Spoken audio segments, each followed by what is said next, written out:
राम राम राम सर्वेभ्यः स्वागतम. Welcome to Learning to Chant Sriman Narayanam class 74. We will begin with Dhyana Shloka.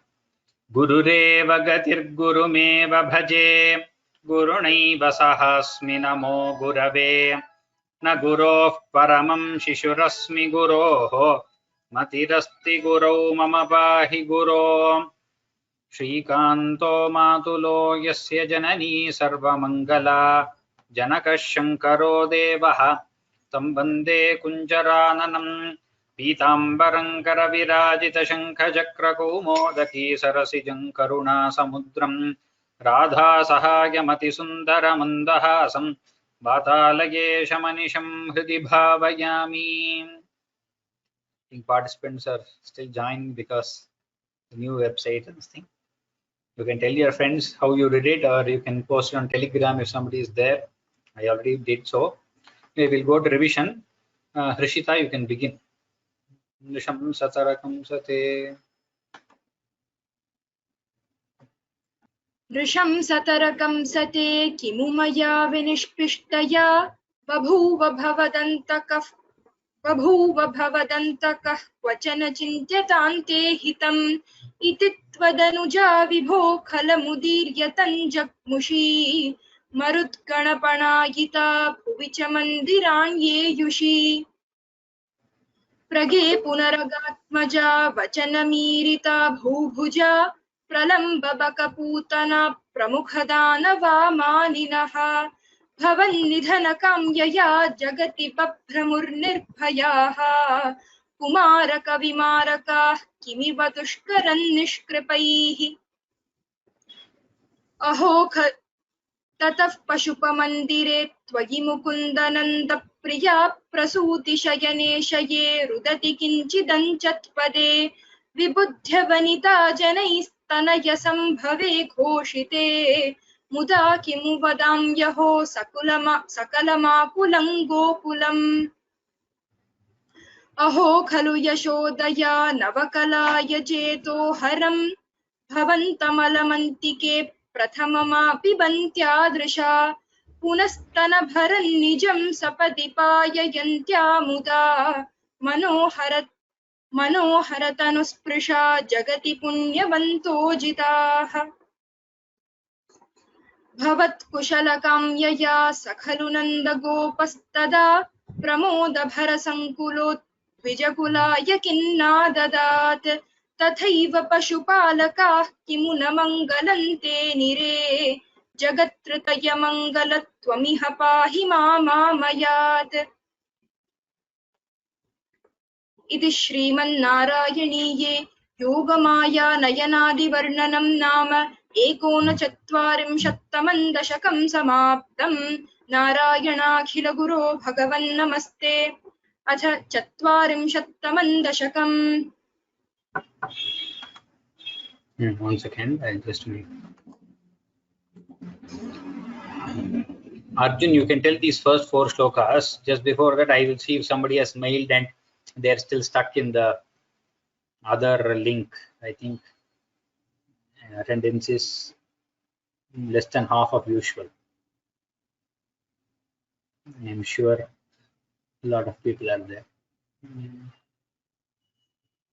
At least I have not got any mails, but if any of you are in the Telegram group and people are asking there, I don't know if we can share today's link or whatever. But, I think people should figure it out somehow. Arjun, you can't hear? Okay, then Prishita, you only continue. I will show the screen again. You will only continue.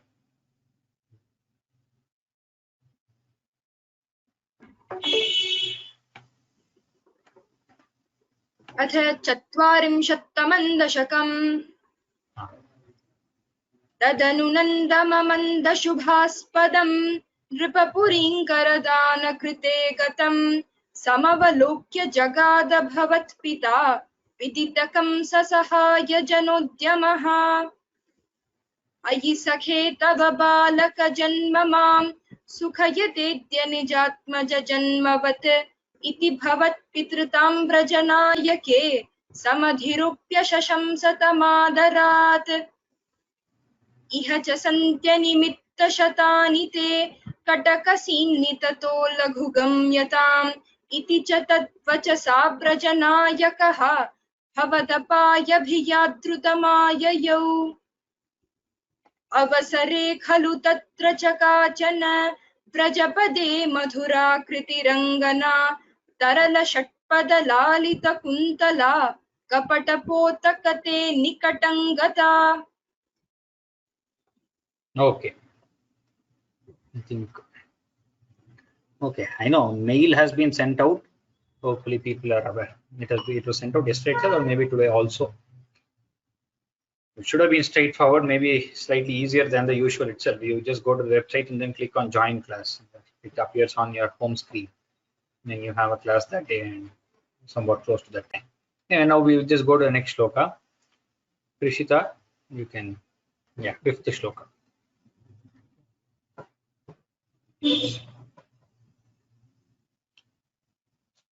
Sapadisa. सपदिसा सपदिसा हृतबालक हृतबालक हृतबालक चेतना चेतना चेतना निशिचरान्वय निशिचरान्वय निशिचरान्वय अन्वयजा अन्वयजा अन्वयजा किल किल पूतना किल पूतना किल पूतना व्रजवधूषु व्रजवधूषु व्रजवधूषु इह केयमिति इह केयमिति इह केयमिति क्षणं क्षणं क्षणं विमृशतीषु विमृशतीषु विमृशतीषु भवन्तं भवन्तं भवन्तम् उपाददे उपाददे उपाददे सपदिसा सपदिसा सपदिसा हृतबालकचेतना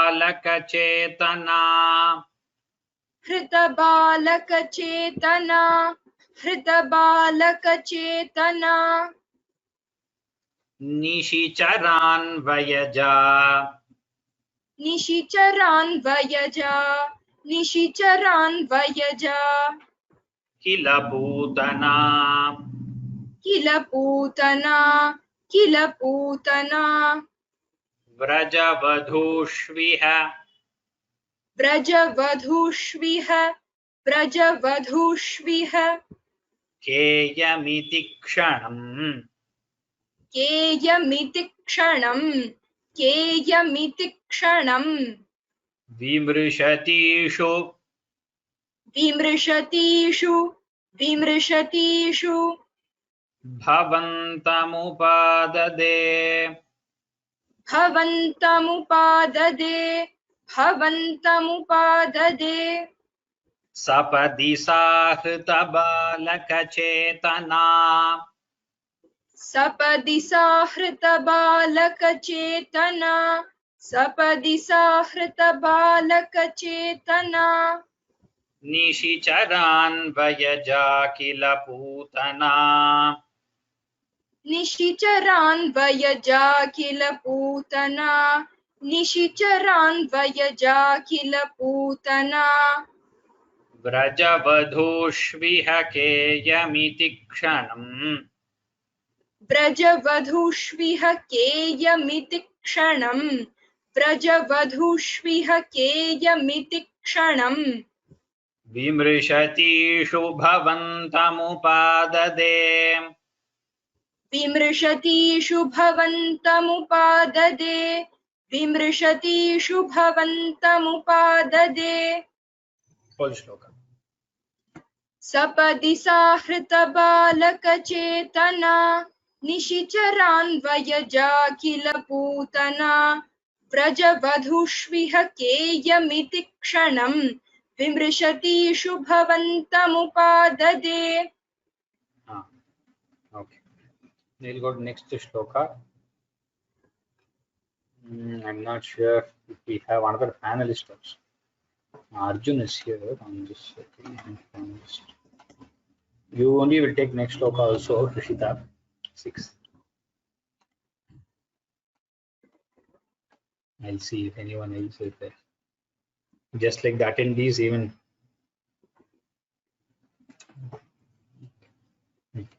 To take this. Lalita Bhava. Lalita Bhava, Lalita Bhava, Vilasa.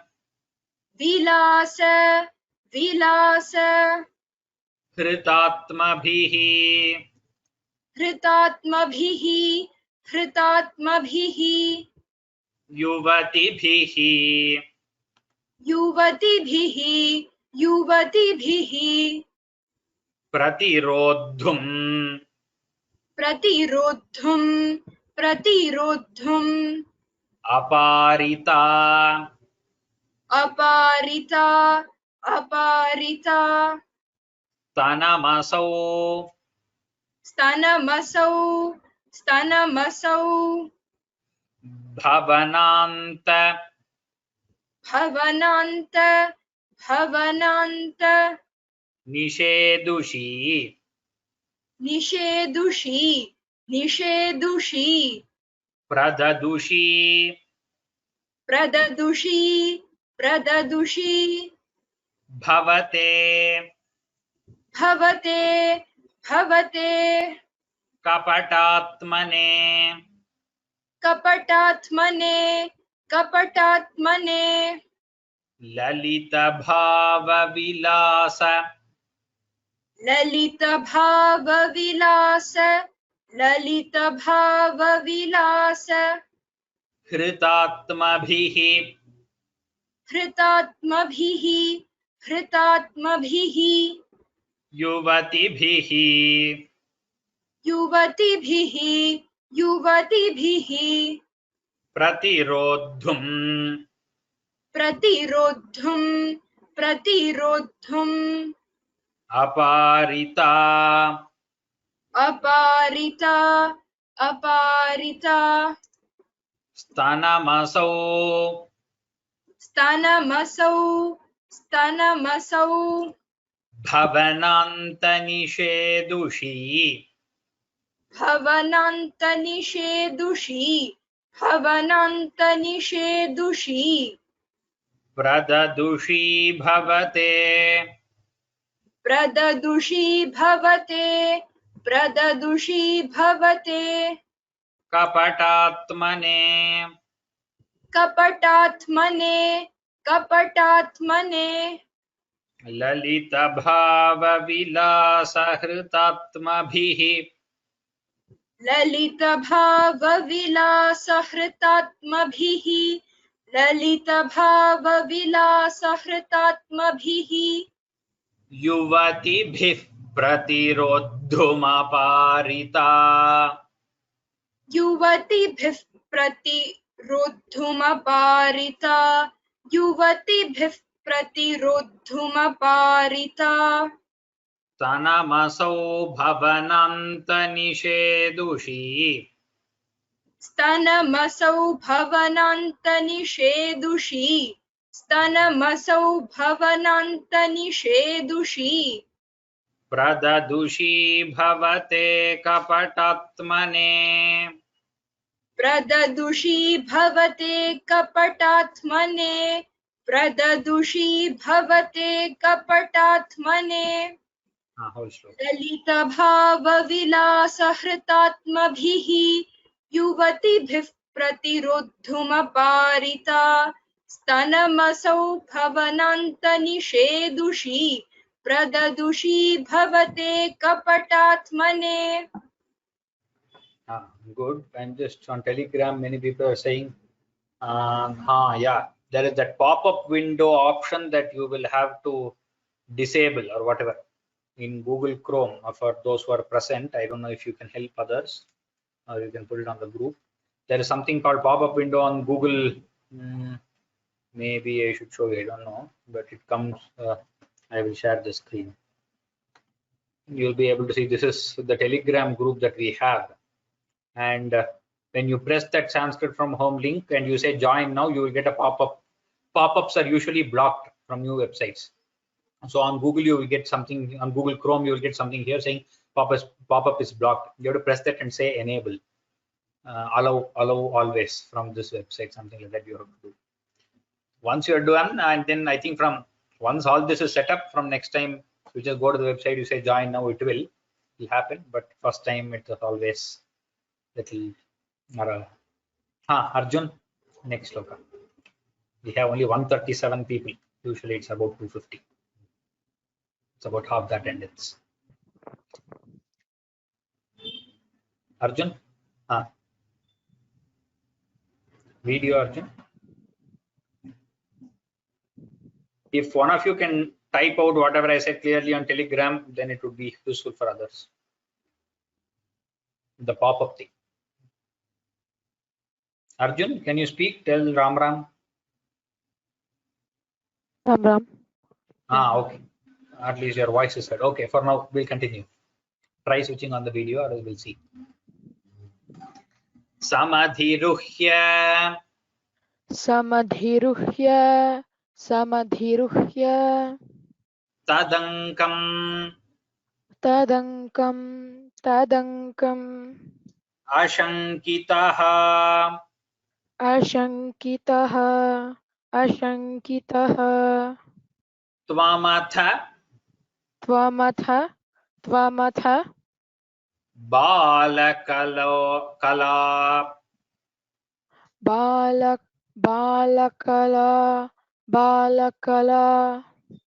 Upanaroshitaha. Upanaroshitaha. Upanaroshitaha. Mahadiva. Mahadiva. Mahadiva. Mahadiva. Amraphalam. Amraphalam. Amraphalam. Uchamandalam. Uchamandalam. Uchamandalam. Pratichuchushitha. Pratichuchushitha. Pratichuchushitha. Repeat that. That's a little difficult word. You told it correctly only. Chuchushitha. Okay. Pratichuchushitha. Pratichuchushitha. Pratichuchushitha. Durvishadushitam. Durvishadushitam. Durvishadushitam. Samadhiruhya. Samadhiruhya. Samadhiruhya. Tadankamashankitaha. Tadankamashankitaha. Tadankamashankitaha. Tvamatha bala. Tvamatha bala. Tvamatha bala. Kalopanaroshitaha. Kalopanaroshitaha. Kalopanaroshitaha. Mahadivamraphalam. Mahadivamraphalam. Mahadivamraphalam. Kuchamandalam. Uchamandalam. Uchamandalam. Pratichuchushitha. Pratichuchushitha. Pratichuchushitha. Durvishadushitam. Durvishadushitam. Durvishadushitam. Samadhiruhya tadankamashankitaha. Samadhiruhya tadankamashankitaha. Samadhiruhya tadankamashankitaha. त्वमथ बालकलोपनरोषितः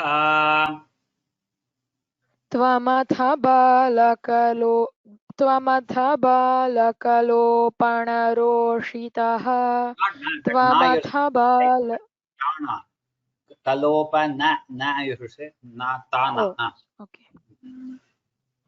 त्वमथ बालकलोपनरोषितः त्वमथ बालकलोपनरोषितः रोषितः महदिवाम्रफलं कुचमण्डलम् त्वमथ sorry महदिवाम्रफलं महदिवाम्रफलं कुचमण्डलम् महदिवाम्रफलं कुचमण्डलम् प्रतिचुचूषिथ दुर्विषदूषितम् प्रतिचुचूषिथ दुर्विषदूषितम् प्रतिचुचूषिथ दुर्विषदूषितम् फुल श्लोक समधिरुह्य तदङ्कमशङ्कितः त्वमथ बालकलोपनरोषितः महदिवाम्र sorry महदिवाम्रफलं कुचमण्डलं प्रतिचुचूषितः sorry प्रतिचुचूषिथ दुर्विषदूषितम् good next shloka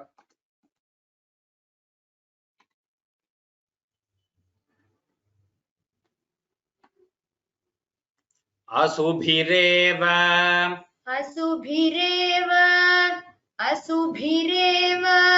समन्धयति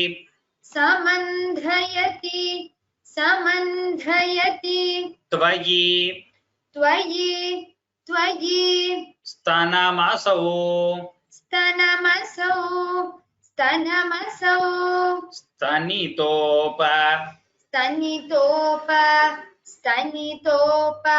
मनस्विना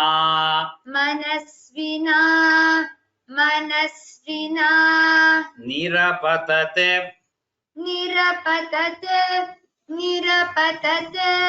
भयदायि निजं वपुः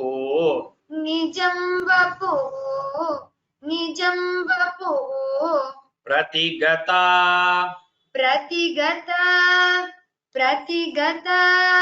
प्रविसार्य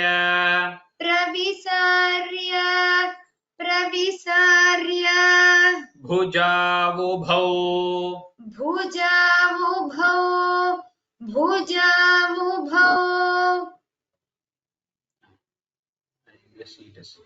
Maniswana looks a little weird. I don't think it is, or it is Maniswana maybe.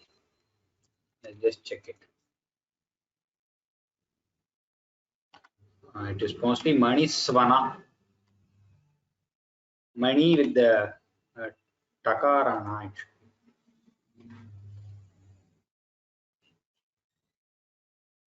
No, it is Maniswana only. Okay. Maniswana. Okay, the whatever is on the screen is correct. I told it wrong the first time. So continue. असुभिरेव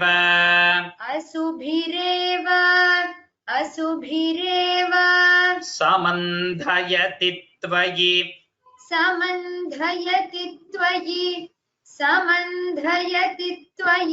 स्तनमसौ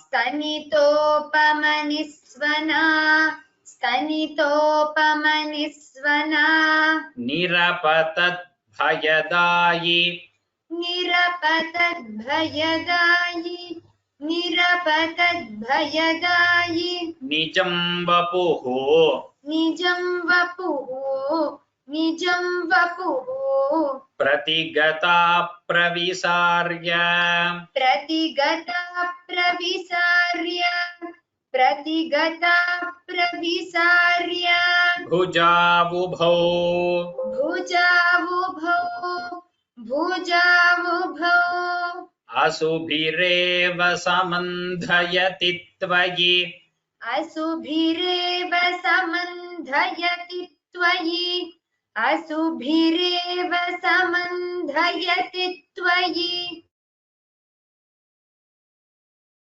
स्तनमसौ स्तनितोपमनिस्वना स्तनमसौ स्तनितोपमनिस्वना स्तनमसौ स्तनितोपमनिस्वना निरपतद्भयदायि निजं वपुः निरपतद्भयदायि निजं वपुः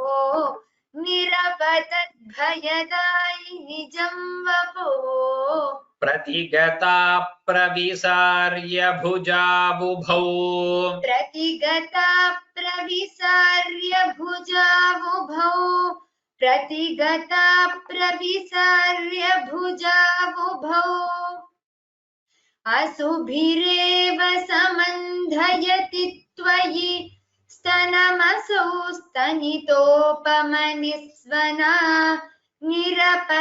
निरपतद्भयदायि निजं वपुः प्रतिगता प्रविसार्य भुजावुभौ. Good. We go to next shloka then. I'll just see if anyone else has sent a mail. I think somebody has said, please do the needful. Okay. I think on Telegram, somebody can guide people. Yeah, a lot of you have helped them. Let us see. We have about 155 now, which is good. We'll go to the next shloka. Krishita has given a steps on Telegram, which is I think should be useful for those who are there. Bhayada ghoshana भयद घोषणा भयद घोषणा भीषण भीषण भीषण विग्रह विग्रह विग्रह श्रवण दर्शन श्रवण दर्शन श्रवण दर्शन मोहित मोहित मोहित वल्लभे वल्लभे वल्लभे व्रजपदे व्रजपदे व्रजपदे तदुरस्थल तदुरस्थल तदुरस्थल खेलनम् खेलनं खेलनं ननु भवन्तं ननु भवन्तं ननु भवन्तम् अगृह्णत अगृह्णत अगृह्णत गोपिकाः गोपिकाः गोपिकाः भयदघोषण भयदघोषण भयदघोषण भीषण विग्रह भीषण विग्रह भीषण विग्रह श्रवण दर्शन श्रवण दर्शन श्रवण दर्शन मोहित वल्लभे मोहित वल्लभे मोहित वल्लभे व्रजपदे व्रजपदे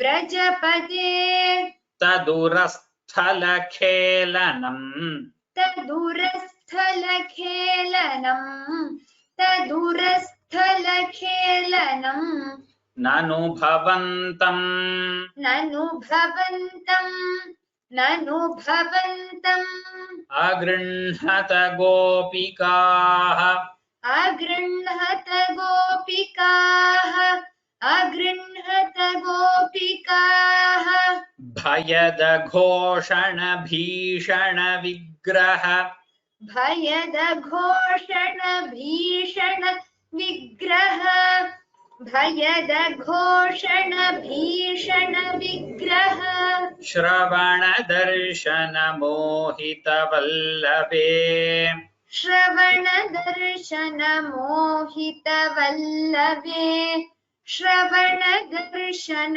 मोहित वल्लभे भयदघोषण भीषण विग्रह श्रवण दर्शन मोहित वल्लभे भयदघोषण भीषण विग्रह श्रवण दर्शन मोहित वल्लभे भयदघोषण भीषण विग्रह श्रवण दर्शन मोहित वल्लभे व्रजपदे तदुरस्थलखेलनम्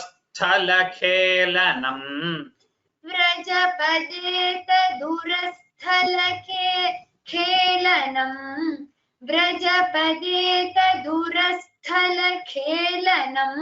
ननु भवन्तमगृह्णत गोपिकाः ननु भवन्तमगृह्णत गोपिकाः ननु भवन्तमगृह्णत गोपिकाः भयदघोषण भीषण विग्रह श्रवण दर्शन मोहित वल्लभे व्रजपदे तदुरस्थलखेलनम् ननु भवन्तमगृह्णत गोपिकाः भुवनमङ्गल भुवनमङ्गल भुवनमङ्गल नामभिः नामभिः नामभिः एव ते एवते एवते युवतिभिः युवतिभिः युवतिभिः बहुधा बहुधा बहुधा कृतरक्षणः कृतरक्षणः कृतरक्षणः त्वमयि त्वमयि त्वमयि वातनिकेतन वातनिकेतन वातनिकेतन नाथ माम् नाथ माम् नाथ माम् अगदयन् कुरु अगदयन् कुरु अगदयन् कुरु तावक तावक तावक सेवकम् सेवकं सेवकं भुवनमङ्गल भुवनमङ्गल भुवनमङ्गल नामभिरेव ते नामभिरेवते नामभिरेवते युवतिभिर्बहुधा युवतिभिर्बहुधा युवतिभिर्बहुधा कृतरक्षणः कृतरक्षणः कृतरक्षणः त्वमयि त्वमयि त्वमयि वातनिकेतन नाथ माम् वातनिकेतन नाथ माम् वातनिकेतन नाथ माम् अगदयन् कुरु अगदयन् कुरु अगदयन् कुरु तावक सेवकम् तावक सेवकं तावक सेवकं भुवनमङ्गल नामभिरेव ते भुवनमङ्गल नामभिरेवते भुवनमङ्गल नामभिरेवते युवतिभिर्बहुधा कृतरक्षणः युवतिभिर्बहुधा कृतरक्षणः युवतिभिर्बहुधा कृतरक्षणः युवतिभिर्बहुधा कृतरक्षणः त्वमयिवात निकेतननाथ माम् त्वमयिवात निकेतननाथ माम् त्वमयिवात निकेतननाथ माम् अगदयन् कुरुतावक सेवकम् अगदयन् कुरु तावक सेवकम् अगदयन् कुरु तावक सेवकम् भुवनमङ्गलनामभिरेवते युवतिभिर्बहुधा कृतरक्षणः त्वमयिवात निकेतननाथ माम् अगदयन् कुरु तावक सेवकम्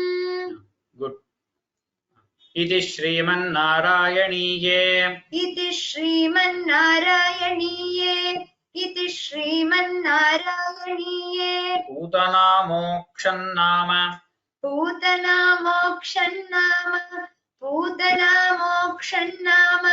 चत्वारिंशत्तमं दशकं समाप्तम् चत्वारिंशत्तमं दशकं समाप्तम् चत्वारिंशत्तमं दशकं समाप्तम् इति श्रीमन्नारायणीये पूतनामोक्षन्नाम चत्वारिंशत्तमं दशकं समाप्तम् इति श्रीमन्नारायणीये पूतनामोक्षं नाम चत्वारिंशत्तमं दशकं समाप्तम् नारायणाखिल गुरो भगवन् नमस्ते. Okay, good. Krishita, Dashakam 41. Dashakam 41, we have seen this chandas multiple times. Many Dashakams. Easy chandas, 11 letters only. Upajati, mixture of Indra Vajra and Upendra Vajra. The Putana Moksham itself, Putana, that is, Putana was previous one. There, she is emancipated by the Lord. Now, next is her burning, and then Krishna Ladana Daha. Krishna's playing and all, cuddling him, all those things. Now, in this Dashakam. Vrajeshwaraha. व्रजेश्वरः व्रजेश्वरः Shaurivachaha. शौरिवचः शौरिवचः Nishamya.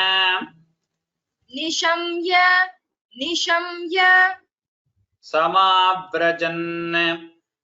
समाव्रजन् समाव्रजन् Adhvani. अध्वनि अध्वनि Bhitachetaha. भीतचेताः भीतचेताः Nishpishta. निष्पिष्ट निष्पिष्ट Nisheshatarum. निःशेषतरुं निःशेषतरुं Nirikshya. निरीक्ष्य निरीक्ष्य Kanchit padartham. कञ्चित् पदार्थं कञ्चित् पदार्थं Sharanam. शरणं शरणं Gatastvam. गतस्त्वां गतस्त्वां Vrajeshwaraha. व्रजेश्वरः व्रजेश्वरः Shaurivacho nishamya. शौरिवचो निशम्य शौरिवचो निशम्य Samabrajan. समाव्रजन् समाव्रजन् Adhvani bhitachetaha. अध्वनिभीतचेताः अध्वनिभीतचेताः Nishpishta. निष्पिष्ट निष्पिष्ट निःशेषतरुन्निरीक्ष्य निःशेषतरुन्निरीक्ष्य निःशेषतरुन्निरीक्ष्य कञ्चित् पदार्थम् कञ्चित् पदार्थं शरणं गतस्त्वाम् शरणं गतस्त्वाम् व्रजेश्वरः शौरिवचो निशम्य व्रजेश्वरः शौरिवचो निशम्य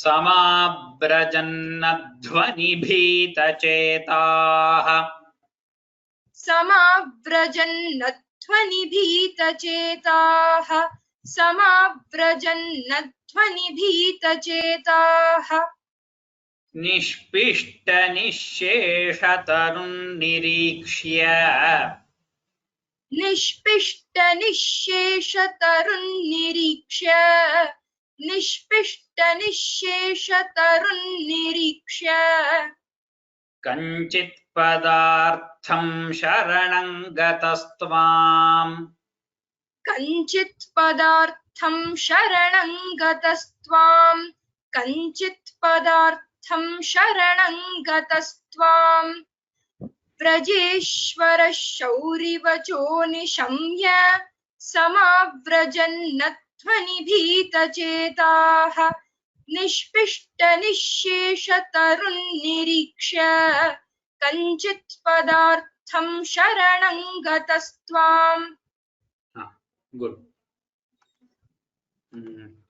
Next. Arjun, are you able to switch on your video? If not, Rishita will have to continue. Arjun? Good. Yes. We have your video. Nishamya. Can you hear me, Arjun? Ram Ram. Ram Ram. Nishamya. Nishamya. Nishamya. Gopi vachanat. Gopi vachanat. Gopi vachanat. Udantam. Udantam. Udantam. Sarvepi. Sarvepi. Sarvepi. Gopaha. Gopaha. Gopaha. Bhayavismayandhaha. Bhayavismayandhaha. Bhayavismayandhaha. Tvatpatitam. Tvatpatitam. Tvatpatitam. Ghora. Ghora. Ghora. Pishachadeham. Pishachadeham. Pishachadeham. Dehuhu. Dehuhu. Dehuhu. Viduretha. Viduretha. Viduretha. Kutharakrittam. Kutharakrittam. Kutharakrittam. Nishamya. Nishamya. Nishamya. Gopi vachanadudantam. Gopi vachanadudantam. Gopi vachanadudantam. Sarvepi gopaha. Sarvepi gopaha. Sarvepi gopaha. Bhayavismayandhaha. Bhayavismayandhaha. Bhayavismayandhaha. Tvatpatitam.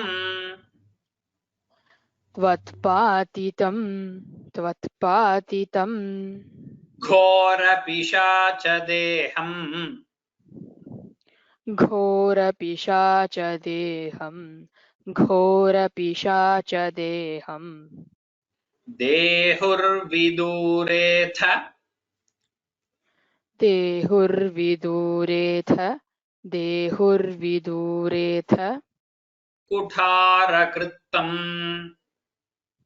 कुठारकृत्तम् कुठारकृत्तम् निशम्य गोपीवचनादुदन्तम् निशम्य गोपीवचनादुदन्तम् निशम्य गोपीवचनादुदन्तम् सर्वेऽपि गोपा भयविस्मयान्धाः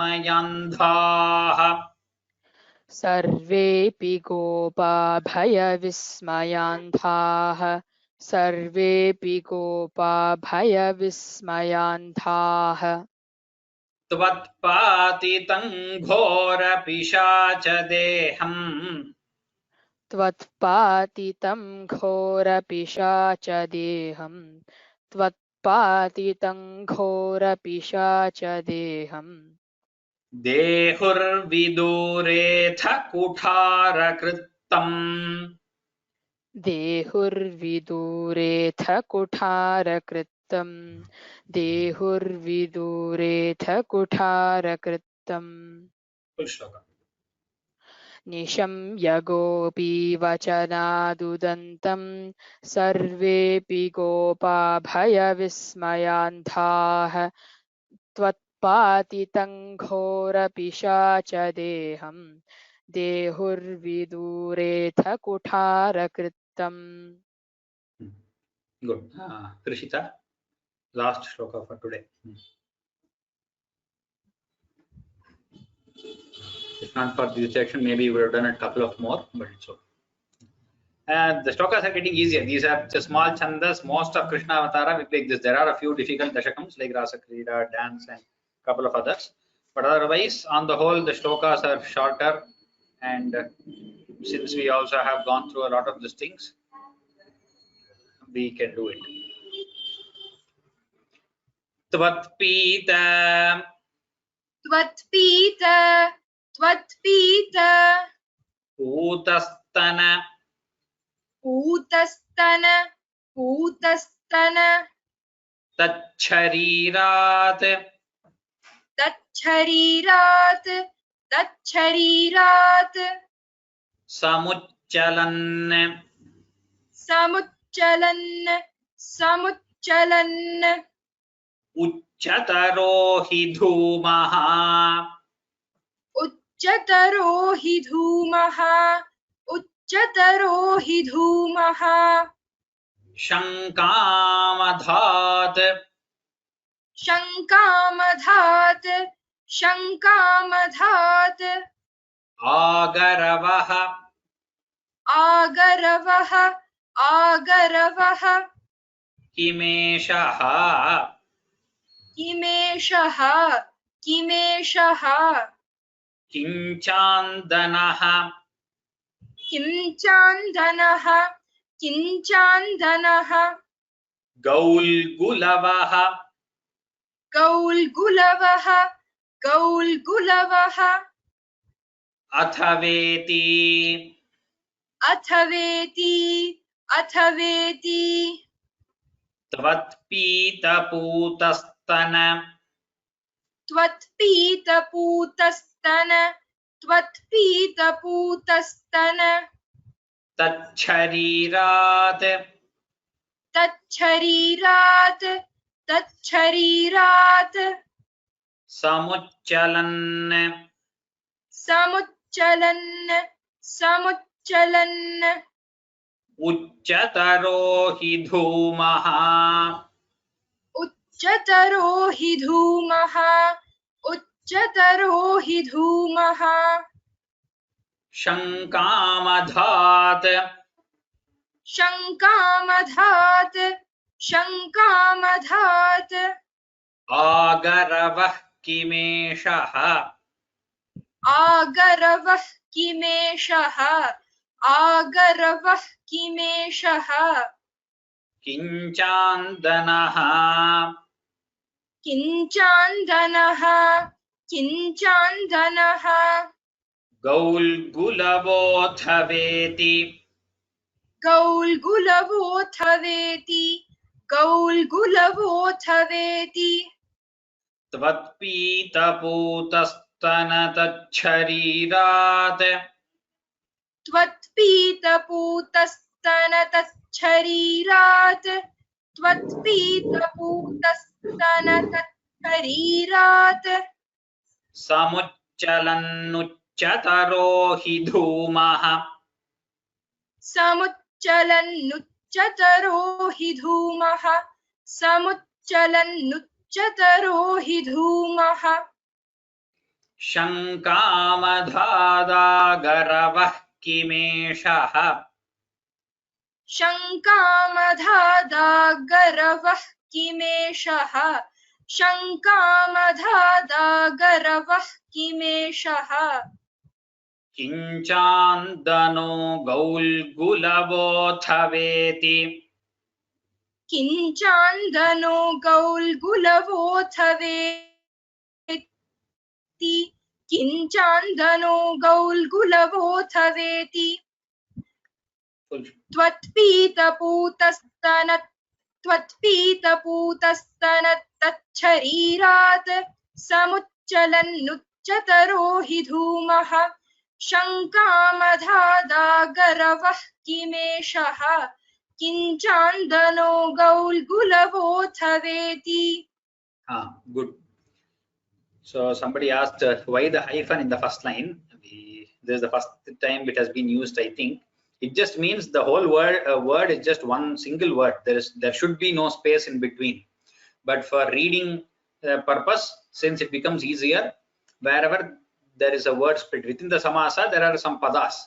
Wherever the pada can be split, there is a hyphen. Otherwise, it should actually be without any space, that whole word. When that whole word is written, it becomes kind of difficult to read it. So there is a hyphen. It's only for ease of reading and nothing else. It cannot be used anywhere and everywhere, only between padas. So first time we have come across that. Okay, I will repeat the whole of 40th Dashakam and these three shlokas now. Any other doubts? It's about 170 people at the end. That means about at least 70-80 of them still do not know how to do it, or even more for that matter, we don't know. So if you know anyone, try to help them. I will also send out a mail this week, and I think September 2nd week, or maybe we might have the memorization test for Dashakam 31 to 36. 6 Dashakams we shall have. Okay, 31 to 36. We have finished till 30.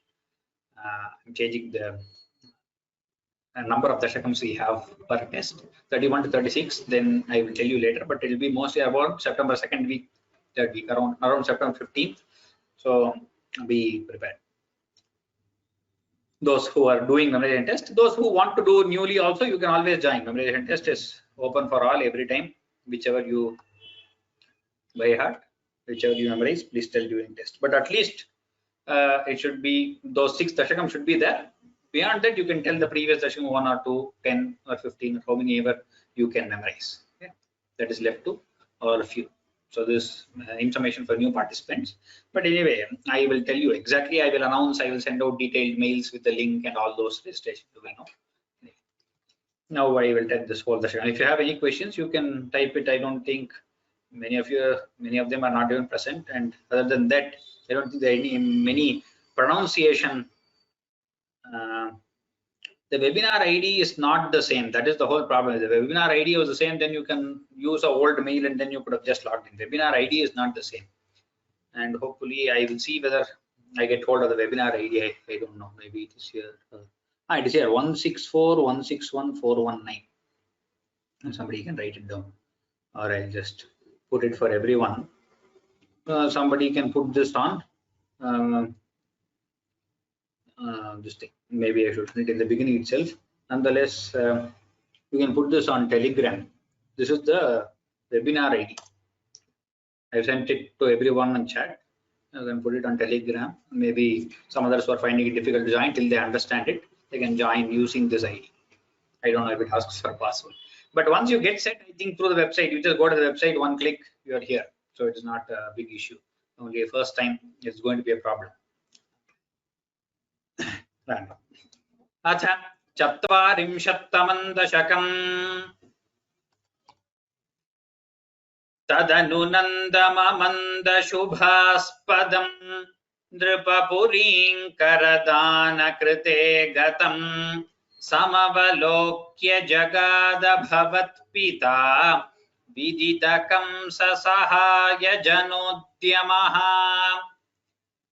अयि सखे तव बालक जन्म मां सुखयतेऽद्य निजात्मज जन्मवत् इति भवत्पितृतां व्रजनायके समधिरोप्य शशंसतमादरात् इह च सन्त्यनिमित्तशतानि ते कटकसीं निततो लघुगम्यताम् इति च तद्वचसा व्रजनायकः भवदपायभियाद्रुतमाययौ अवसरे खलु तत्र च काचन व्रजपदे मधुराकृतिरङ्गना तरलषट्पदलालितकुन्तला कपटपोतकते निकटं गता सपदि साहृतबालकचेतना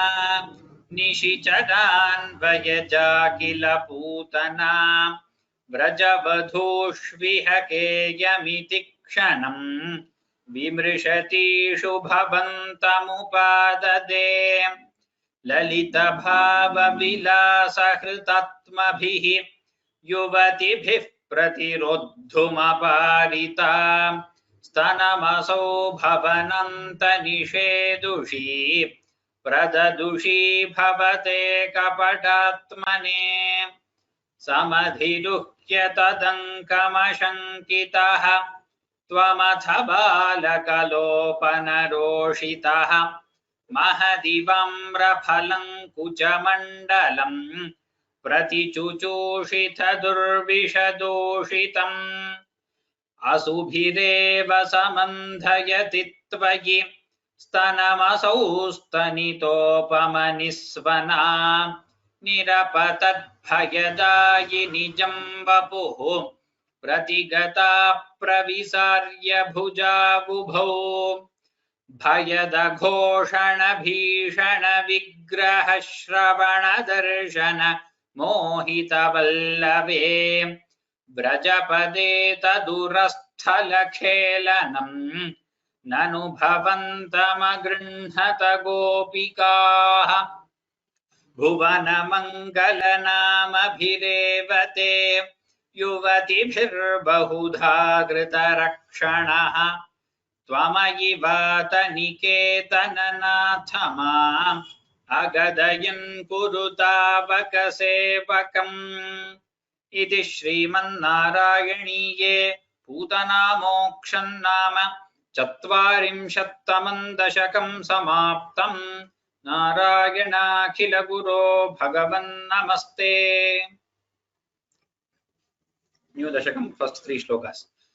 व्रजेश्वर शौरिवचो निशम्य समाव्रजन्नध्वनिभीतचेताः निष्पिष्ट निःशेषतरुं निरीक्ष्य कञ्चित् पदार्थं शरणं गतस्त्वाम् निशम्य गोपीवचनादुदन्तं सर्वेऽपि गोपा भयविस्मयन्धाः त्वत्पातितं घोरपिशाचदेहं देहुर्विदूरेऽथ कुठारकृत्तम् त्वत्पीतभूतस्तनतच्छरीरात् समुच्चलन्नुच्चतरो हि धूमः शङ्कामधादागरवः किमेषः किञ्चान्दनो गौल्गुलवोऽथ वेति। That is that. Now I think I will have to change the slide to sanskritfromhome.org. Anybody? Okay, you can raise your hands if you have any important comments. Otherwise, I don't think there is much to say today. And just see if there are any raised hands. Oh, there are a lot of raised hands. Yeah. If you raise it by mistake, put it down.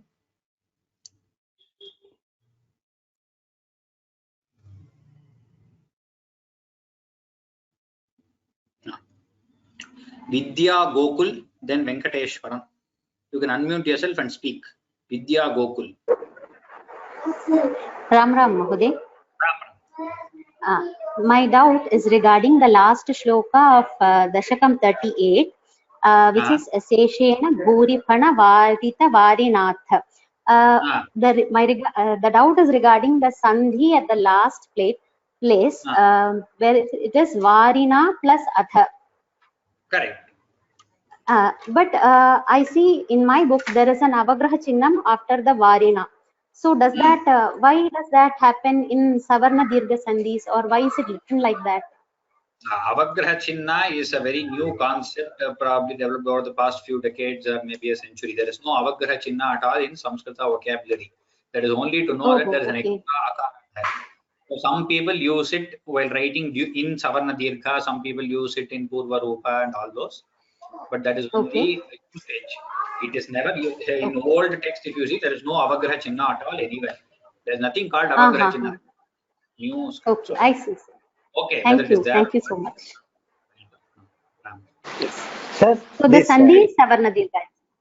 Yes. Sir, namaskaram. Thank you so much. Namaskaram, sir. So this webinar ID you were mentioning, this is not unique. This is not unique. Every time it will change. I don't think so, because the previous webinar that I used to be there, it used to be the same every time. No, we were told this webinar ID will be changing. That is not unique. You go to the site, ORG site, and then join. And joining also. That is the easiest. There is no doubt about that, and that is the best thing to do. But I think, I'm not sure, but for at least for people who don't know what to do at all, this might give them something. No, initially, sir, what happens is, initially it will give, suppose you log in 7:55, you try to log in, there it will give seminar has not started. Unless you come and then switch on, then only after you start, only join thing will come. That is correct. I cannot join earlier. Yeah, from previous or this website, that is not a website matter. That is, I think they understand that many people do not know how to get into the website or where to click join. That's what. That is okay. I think each one will figure it out over the next week. They will do some analysis by themselves, and they should be able to figure it out. Or they will send mails to me or Vyoma support. They should. That is okay. We'll do something about that. Okay. I'll figure it out. Ram. Padma Narayanan, then Jyoti Shanai. Padma Narayan, you can unmute yourself.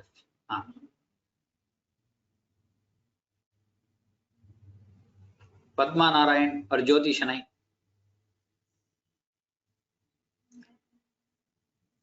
Okay. Yes, Ram. Ram Guruji, this is Jyoti. Yes, I'm here. Yeah. Can you hear? Okay. Yes. Go ahead. Padma Narayan. Okay, sorry, I have two devices on. I tried to log in iPad, it wouldn't work. Then I started from my office computer, I could get it. But now that you gave the web ID, I'm able to get from my iPad. Okay, the web ID is helping, because my sisters were telling they could not join from Madras or Bombay. I am in the US, I used my office computer, so I could get it. But the same, what you said, I tried on my phone or iPad, it was not working. Now you gave me the web ID, it's fine. You should figure it in phone. It comes out in that 4 dots on top. You press that and then go to your profile. No. Everything is fine. I'm getting join live. When I join, do you want to join? Yes, but then nothing. It's going back to the same screen in the phone. But when you gave me the web ID, I'm getting it in my iPad also. Actually, I have 2 devices on at the same moment right now. I was just checking. Only that 5 minutes ago, when you gave the web ID, it is working.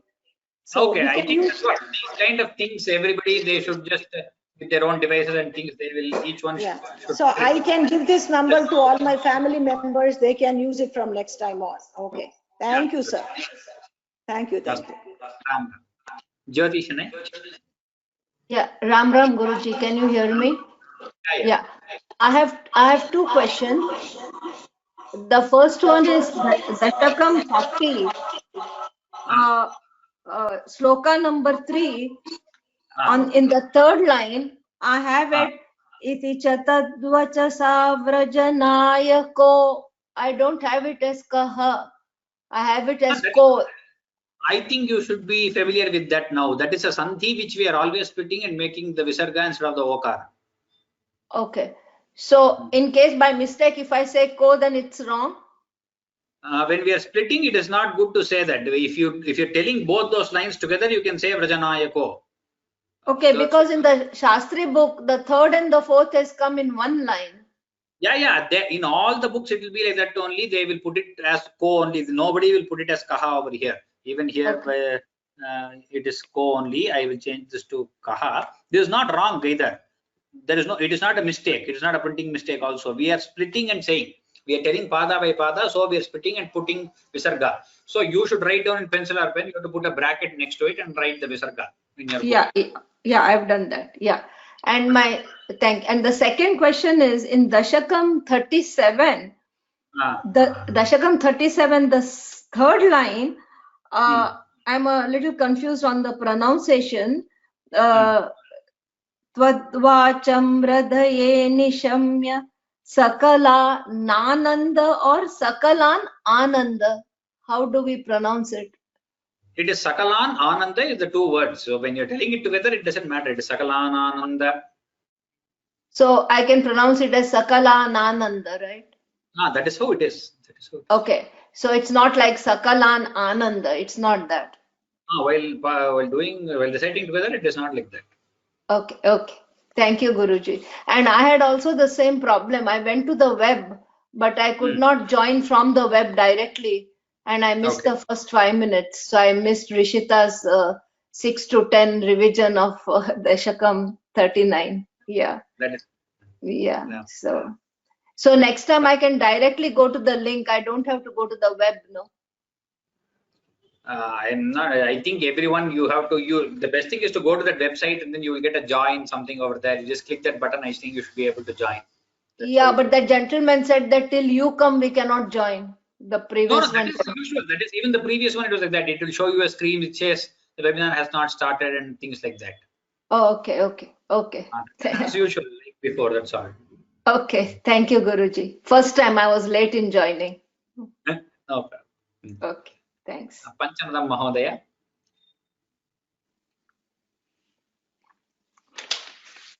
Oh, can you hear me? Yes. Yeah. Very well. Okay. Let me try to resolve the confusion with the webinar IDs. The one you have put it in on this one, it is good only for today. So the next week when you start it, what happens is the dynamic ID every week, every class. So the Telegram group, they saved this and they link on it next week, it won't work. So like you said, they have to log on to the sanskrit-home.org and then they have a dashboard. It has every day's class. If you are registered, it will remind you. Now, it goes there. The good thing is nowadays they're sending an email with the link. That's what I'm telling in the beginning. If you click on the link in the email, it automatically goes to that website and then starts it. And if I click it before you start the class, it will wait. Session hasn't started. Whereas the old system, it will launch it, whether you will come or not, it will say, wait until the class teacher comes. Here, the link won't work until you start it up. That's the difference. Otherwise, it won't. So that the idea is different for every class. Not only for yours, Ashtadhyayi, because we have the classic confusion with the other classes. So let them not save this link which you send it on the screen. Telegram. Use it next week. I'll post on Telegram. But then second question I have is, I have a Telegram group I joined on Ashtadhyayi, but you said every group is different, so or how does it work? I never use Telegram. So you have to. Even I do not use it very often. I think I created it in the beginning so that people can form some groups and they have some practice buddies and so on. And some people have created their own smaller groups for practice and so on. That's all. There's no important information that goes on there or anything of that sort, but and not much, no much spam also. So hardly 1 or 2 messages per week come over there. And something like this, some people do not know to see mails. So for them, maybe chat is easier. So that's why whatever comes on the mail, I just send it there again sometimes when it is important. So the new website has caused a little bit of a newness, I think, because they are not used to it. A lot of people. That's the reason we didn't have very many today, because people were having trying to click on the old link. They were going nowhere, you know. That was bound to happen. So it will take a couple of weeks or even a month for everyone to settle down with this. No, they did send a YouTube description how you should log on. A lot of videos and help videos have gone in, but reach the people and they should all be able to see it. So each one communication slowly happens. But it would be nice if they make that audio problems away. I don't know whether that can be resolved, because some days you have audio problems with the panelists and all this. I don't know if it's their network or it is the Vyoma network. What makes the difficulty? I think that is more of GoToWebinars. This thing, maybe if the classes were on Zoom, Zoom seems to be the best for such connection issues. It works very well on even low connection or little poor connection. I think that is a more of a GoToWebinar where the audio is this. That one last question. The lady asked that the Visarga Sandhi, right? Yes. If when you provide that text, can you make sure that it's properly split? That way they will know how to recite it, because you are right. When people write the sloka, they don't take care of this. But if you split it properly for the recitation part of it, it's easier. Yes. So I mean, as other books and all, they don't put that. They put it in put it in. Correct. You know, that's going to split it. So that confusion will be avoided. Yeah. On the script that we upload on this thing, slowly I'm correcting, so that by the end, when we finish the course, it will be the correct script as I have taught. It should be exact. Now many dashakams are done. I forgot till where I have done, but that is the most exact script that we'll have on the website. Very nice. I think we are making progress. Hopefully next year it will be over, right? All the Yes. Now since these dashakams are smaller, we should make faster progress. Dhanyawada. PS Mani.